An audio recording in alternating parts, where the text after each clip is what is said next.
Vereador, vamos começar por uma questão que tem sido oscilante no parlamento. A Câmara, o prefeito Davi Almeida, tem maioria ou não? Nesse momento, como a gente está acompanhando ali, foi derrubado, inclusive, um veto, ou seja, nesse momento ele não está tendo a maioria dentro do plenário, mas isso não é uma regra. Nós temos, como todo mundo sabe, um grupo elegeu o presidente da casa. Esse grupo, nós tínhamos um vereador a mais, que hoje é deputado federal, e que não acompanha mais o voto, pode deixar de ser vereador. Entrou um outro vereador, que é o Roberto Sabino entrou, e o Roberto Sabino é da base do prefeito. Então ficou equilibrado hoje 20-20. E esse 20-20, por exemplo, o presidente Caio só vota para desempatar. Ele não acompanha nenhuma votação a não ser que empate. Normalmente, infelizmente, muitos requerimentos simples, pedindo transparência do Executivo Municipal, são derrubados pela base. Infelizmente mesmo, porque a população precisa saber o que está sendo feito com o nosso dinheiro, precisa saber das informações. E hoje a gente está tendo uma movimentação um pouco diferente, inclusive nos vetos, alguns vetos importantes que sejam derrubados porque mexe diretamente com a educação dos nossos alunos do primário. E aqui hoje a gente está tentando derrubar alguns vetos, fazendo uma movimentação, tendo apoio até de alguns vereadores da base, que também entendem que é importante. O que tem acontecido também é que alguns requerimentos, e que, vou botar assim, a oposição não consegue a maioria, é porque em alguns momentos tem um requerimento que não foi colocado para todos. E alguns vereadores têm o seu entendimento. Do mesmo jeito, a base que elegeu o vereador Caio, ela é independente. Então, quando há um consenso de ideia, aí todo mundo vota junto. Mas senão, cada um vota de acordo com o que acha certo, né, no seu papel. No teu caso, teve a aprovação de pedidos teus. Teve uma aprovação de um pedido da Censa sobre o que está acontecendo com as unidades básicas de saúde móvel, mas foi derrubado outro. Que outro? Da GEMAN, cobrando os números do esgoto da cidade de Manaus. Esse foi derrubado. E é lei, precisa ser colocado, precisa ser publicado. A população precisa saber exatamente quantos por cento do esgoto da cidade de Manaus está sendo tratado. E a meta. Lembrando que o marco de saneamento, faltam 9 anos somente para que Manaus tenha 90% do esgoto tratado. E hoje tem esse número? Não temos, efetivamente. Existem vários sites, vários programas,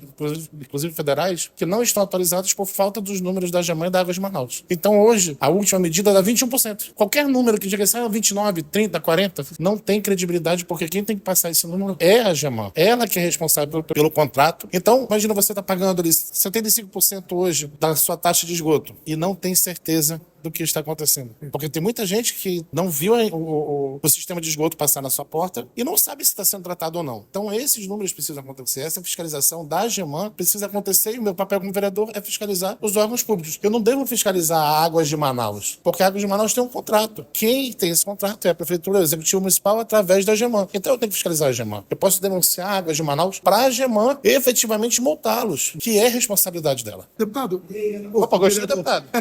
Tua bandeira você sempre tem levantado, que a cultura, o turismo, excelente. Mas por que Manaus não tem calçada? Essa não seria uma boa bandeira também? Na verdade, a gente começou lá atrás, eu comecei explicando isso. Inclusive, eu acredito que seja um dos únicos vereadores que tem um assessor que é usuário de cadeira de roda. Diversas vezes nós colocamos aqui essa necessidade que o Manaus tem. E muitas vezes, desculpe a expressão, essa cavalice. Porque tem áreas, por exemplo, posso falar lá da Alvorada, onde a rampa de cadeirante não é uma rampa. Aquilo só se for de skate, porque de cadeirante não tem como. E em vários pontos, a rampa é muito íngreme e logo depois tem um poste. Aqui na frente da Câmara mesmo tem isso. Em outros lugares tem a rampa de cadeirante na frente de uma vaga. Como é que a pessoa estaciona? Como a pessoa usuária de cadeira de rodas vai usar aquela rampa sem a vaga em cima? E pior é o seguinte, existe o código de postura do município da cidade de Manaus, que efetivamente precisa ser fiscalizado, precisa ser colocado em prática pelo Implurb. Qual é a única rua até hoje em Manaus que teve esse impacto? A Avenida João Batista, que teve que se adequar, todos os empreendimentos eles tiveram que se adequar, tiveram que fazer o recuo, e todas as novas obras precisam respeitar o recuo de 5 metros. Mas isso não é efetivamente cobrado. Eu, como cidadão, vejo falta de coragem. Um exemplo, o Arthur Vigílio decidiu tirar os camelôs do APB. Tirou, que era uma coisa impensável. Não, para mim não é impensável. O que a gente precisa começar são com as ruas principais. Todo mundo fala que o Manauara não caminha, mas você consegue caminhar na cidade de Manaus? Você tem calçada que você consiga passar 2 pessoas, às vezes é difícil. Isso quando a pessoa não estaciona o carro e deixa a traseira do carro em cima da calçada. Essa questão do código de postura do município precisa acontecer. Tiveram vários estabelecimentos que, para fazer a reforma, tiveram que se adequar. Por que não faz isso do modo geral? Dá prazo. Eu não estou dizendo para sair quebrando tudo, não, mas tem um prazo. Olha, você tem 24 meses para fazer isso. Você tem 12 meses. As ferramentas já existem. Precisa ter coragem. Ainda mais nesse ano político, então provavelmente não terá esse argumento. Mas deve acontecer. Precisa acontecer. Porque nós precisamos ter uma cidade que a gente consiga ir. De ônibus, de bicicleta, de carro e a pé, coisa que nós não conseguimos. É isso aí. Obrigado, irmão.